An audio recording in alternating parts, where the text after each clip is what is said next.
Guys দেখুন আমাদের রকিম ভাইয়ের চুল কাটছেন আমাদের এক নতুন শিষ্য ফেনী থেকে আগত। আজ তার কাজের বয়স প্রায় 15 দিন। সে 15 দিনের মাথায় দেখুন কত সুন্দর কেঁচি চালাচ্ছে আমার রকিম ভাইয়ের উপরে। এরকম ভাই ব্রাদার আমার আছে বলেই এখনও বেঁচে আছি। এই ভাই ব্রাদাররা আমাদেরকে অনেকই হেল্প করে, আমাদের এরকম নতুন শিষ্যদেরকে কাজ শেখানোর জন্য চান্স দিয়ে থাকে। হ্যাঁ, এইখান থেকে সোজা উঠে যাবে।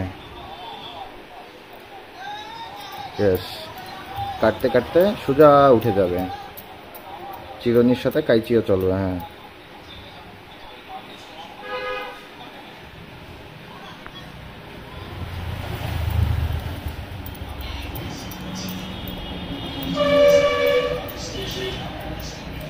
হাতে ধরে কাজ শেখানো হচ্ছে। সব সময় কাজ করবা, যে সাইজের কাজই করো না কেন একদম লেভেল, স্টেপ বাই স্টেপ পুরো।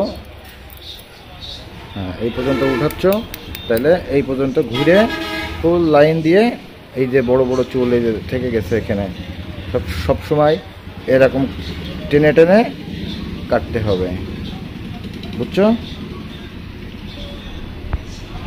নিচের দিকে টেনে আবার কাটতে হবে, নিচের দিকে টান দিলে দেখা যাবে বড় বড় চুল যেগুলো রয়ে গেছে। সোজা উঠে যাও, সোজা উঠে যাও।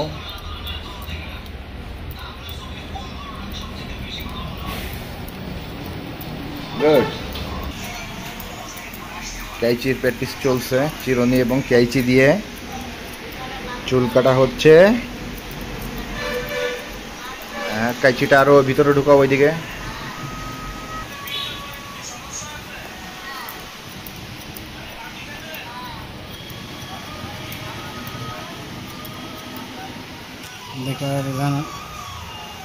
আবার স্যামরিরা পাস লাগে না, সেমরিটা পাস লাগবে না তো? তোমার পিছনে যদি না লাগে তাহলে কার পিছনে লাগবে বলো? তোমার মতন সুদর্শন পুরুষ এই মহল্লাতে আর আছে একটাও? বলো।